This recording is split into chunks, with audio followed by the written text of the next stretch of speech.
Hoy nos toca reflexionar sobre Efesios capítulo 5 versículos 15 al 21. Y este pequeño párrafo de Pablo se basa sobre dos supuestos. Primero, que los cristianos son gente sabia, no necia. Y segundo, que la sabiduría cristiana es sabiduría práctica, porque nos enseña a cómo comportarnos. Y este comportamiento ya no debe estar de acuerdo con el del mundo, la carne y el diablo. En lugar de ello, debe ser digno del llamado de Dios, en amor y como hijos de luz. Así que como cristianos debemos preocuparnos acerca de nuestra vida cristiana. Debemos tratarla con la seriedad que se merece. Por lo tanto, dice Pablo, cuiden mucho su comportamiento. No vivan neciamente, sino con sabiduría. Entonces, ¿cuáles son pues las características de la gente sabia que le da importancia a su discipulado cristiano?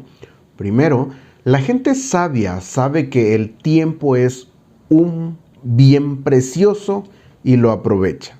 Ninguno de nosotros puede estirar el tiempo, pero los sabios pueden utilizarlo sacándole la máxima ventaja. Saben que el tiempo pasa y que los días son malos. Así que se toman de cada oportunidad que pasa mientras aún la tienen. Porque una vez que ha pasado, ni siquiera los hombres más sabios pueden recuperarla. En segundo lugar, los sabios son entendidos de cual sea la voluntad de Dios.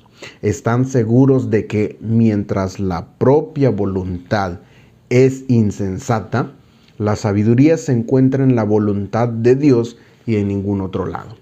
Jesús mismo oró, no sea hecha mi voluntad, sino la tuya. Y nos enseñó a orar, hágase tu voluntad como en el cielo, así también en la tierra. Nada es más importante en la vida que descubrir y hacer la voluntad de Dios. De los versículos 18 al 21, Pablo exige ser llenos del Espíritu. El mayor secreto para la santidad es estar llenos de aquel cuya naturaleza y hasta su nombre es santo. El apóstol comienza trazando una cierta comparación entre la embriaguez y la plenitud del Espíritu Santo. No os embriaguéis con vino, dice, antes bien sed llenos del Espíritu. Y es cierto que hay una similitud superficial entre estas dos condiciones. Una persona embriagada, decimos, está bajo la influencia del alcohol. Y por cierto que un cristiano lleno del Espíritu está bajo su influencia y su poder. Pero hasta allí termina la comparación y comienza el contraste. Mientras que las personas bajo la influencia del alcohol pierden el control, los que están bajo la influencia del Espíritu Santo no perdemos el control, lo ganamos. Pablo hace mención de este gran contraste en el resultado. El resultado de la embriaguez, escribe, es disolución. Los ebrios dan lugar a acciones irracionales, disolutas y descontroladas. Se comportan como animales y aún peor que ellos. Por el contrario, el resultado de estar lleno del Espíritu es totalmente diferente. Si el alcohol excesivo deshumaniza, transformando a un ser humano a una bestia, la plenitud del Espíritu nos hace más humanos porque nos hace como Cristo. El apóstol hace a continuación una lista de los 4 resultados beneficiosos de estar llenos con el Espíritu Santo. 1. La comunión. El versículo 19 dice, hablando entre vosotros con salmos, con himnos y cánticos espirituales. La referencia aquí es la comunión cristiana y la mención de salmos, himnos y cánticos espirituales indica que el contexto es la adoración pública. Segundo, la adoración. Versículo 19, cantando y alabando al Señor en vuestros corazones. En este caso se hace referencia a la adoración que puede ser silenciosa, aunque al mismo tiempo gozosa y melodiosa. Sin duda, los cristianos llenos del Espíritu tienen un canto de gozo en sus corazones y la adoración pública llena del Espíritu es una celebración gozosa de los hechos poderosos de Dios.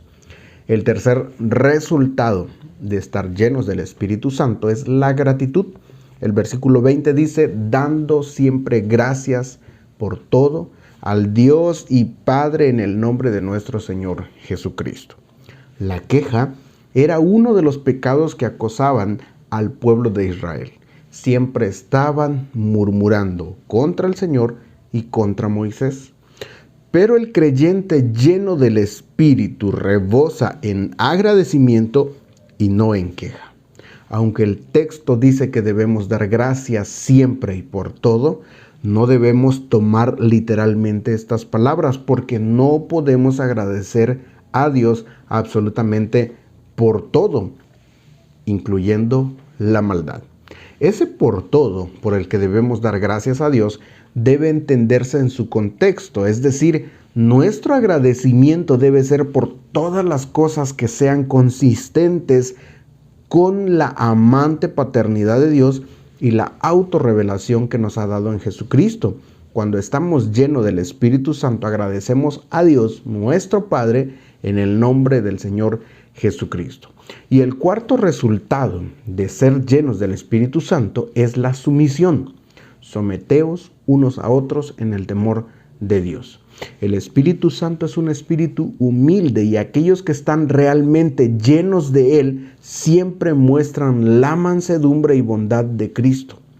Una de sus características más evidentes es que se someten unos a otros. Si estamos llenos del Espíritu, estaremos relacionados armoniosamente con Dios, adorándolo con gozo y agradecimiento, como con los demás, hablando y sometiéndonos uno al otro. En resumen, los cristianos llenos del Espíritu aman a Dios y se aman unos a otros, lo cual no resulta sorprendente, ya que el primer fruto del Espíritu Santo es el amor. Quiero terminar con lo siguiente. Sed llenos del Espíritu no es una propuesta, es un imperativo. Es obligatorio para cada creyente, no es opcional. 2. Sed llenos del Espíritu está dirigido a toda la comunidad cristiana. La plenitud del Espíritu no es un privilegio elitista, sino que está a disposición de todo el pueblo de Dios. 3. Sed llenos del Espíritu está en una voz pasiva, es decir, sean llenados del Espíritu. ¿Y cómo es esto posible? Bueno, a través de la palabra de Dios morando en nosotros. Y 4, sed llenos es un imperativo presente que indica que debemos continuar siendo llenados, porque la plenitud del Espíritu no es una experiencia de una vez para siempre que no podamos perder nunca, sino un privilegio para ser renovados continuamente. Mis amados, hemos sido sellados por el Espíritu de una vez y para siempre, pero necesitamos ser llenados del Espíritu y llenarnos cada día y cada momento del día. Pablo le diría a la iglesia de hoy, continúen siendo llenados del Espíritu. Agradezcan a Dios por lo que les ha dado hasta aquí, pero no digan que ya han llegado a la meta, porque aún hay mucho más por delante. Que tengas un buen día. Que Dios te bendiga.